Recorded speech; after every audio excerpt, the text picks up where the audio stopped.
July 29th is going to be an awakening for a lot of people. And for us hardcore boxers, boxing fans, it's going to be confirmation. It's going to be confirmation of the years of what we've known, of the fugaziness, of the prepostery, and of the daggone pigeonholing. Because we about to see a true marksman at his work, a true master classman put on a master class show. That's what we're going to see. I think I'm going to do a new series called Spence. The most complete but underrated, crafty but unappreciated, slick but not noticed fighter. I think that's what I'm going to do. I'm going to do a series like that. Because it's like they don't understand Spence. They don't.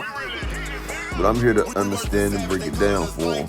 And I make sure everybody know that after the end of this fight, I want everybody to put their.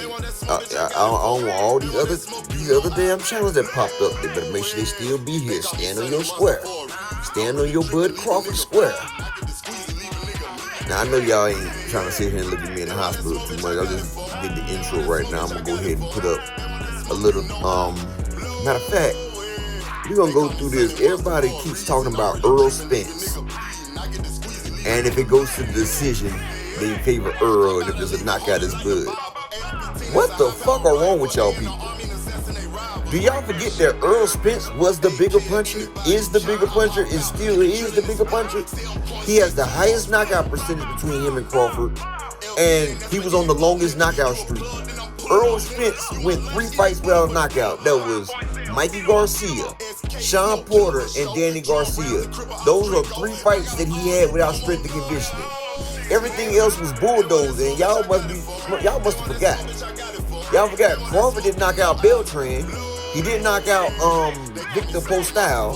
He didn't knock out Revis Prescott. Well, we forgetting these people. Yeah, y'all, Earl loses 3 fights that he doesn't damn knock out.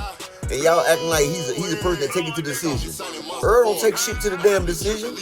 But let's cut to the other screen so we can go ahead and go forth so I can illuminate why I elevate this conversation. They always like to say that Spence is so basic and everything, but Spence is a crafty individual. He's a Riddler. Spence was able to take away Sean Porter's inside game, take away Danny Garcia's counterpunching ability, and take away many things. Earl is, look at his knockout percentage. He's 78.6% knockout percentage, right? Now let's look at Terrence Crawford's. His is less than Earl's, as we see, right? Exactly. So everybody keep acting like Terrence Crawford has the most power, how he's the bigger puncher. Where do they do that at?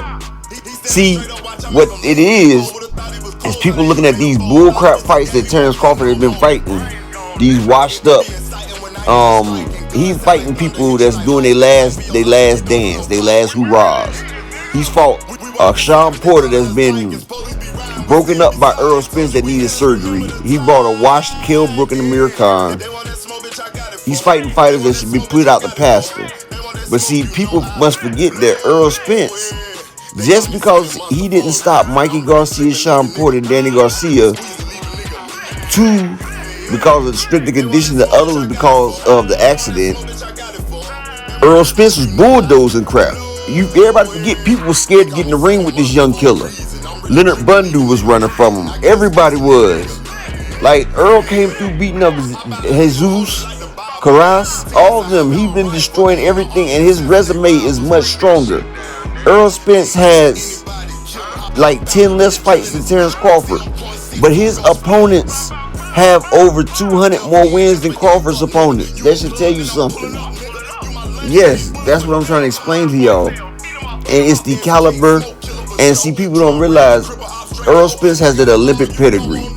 And another thing that you don't realize, Earl Spence is a master. He has been made to be a complete fighter. Terrence Crawford is a made fighter. Earl is natural.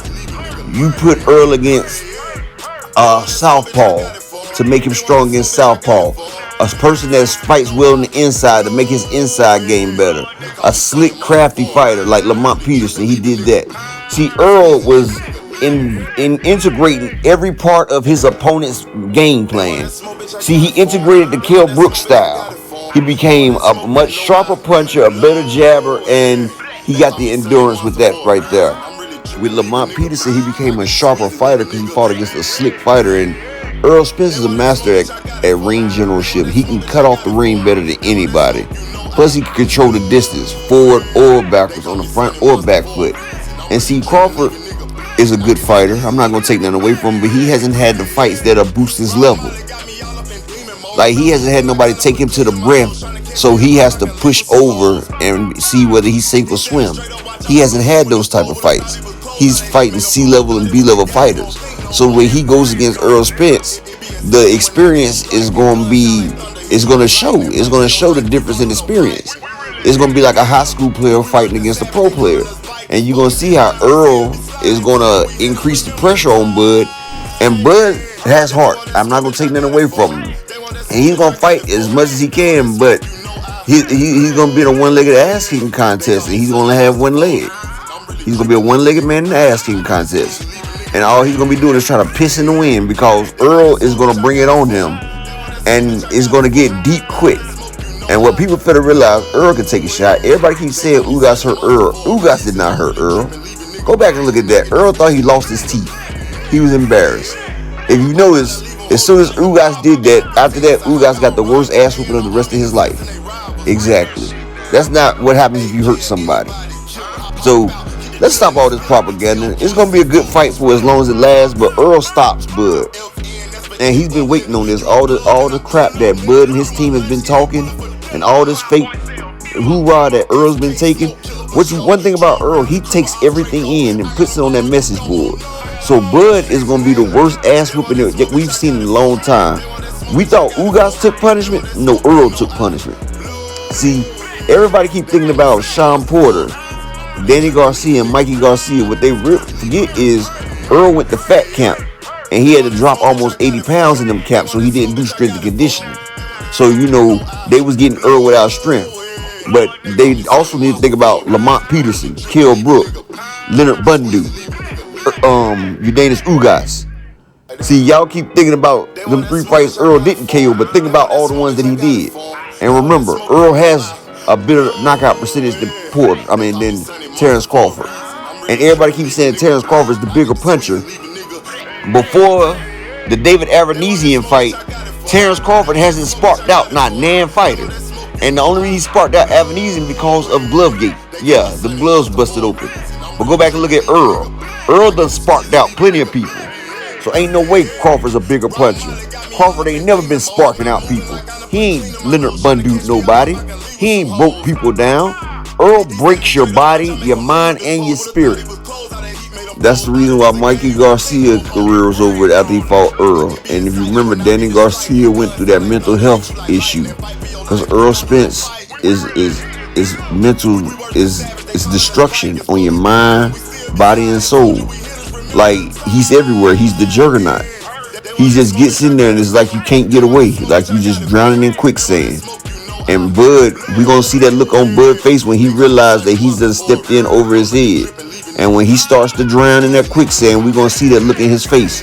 Like he gonna look like, oh shit, what just happened? And when we see that look, I want y'all to check back here because I'm gonna say, whoop, there it goes. But this your boy Upper Echelon and I'm out. Y'all hit that like, share, and subscribe button. I appreciate every one of y'all. Peace.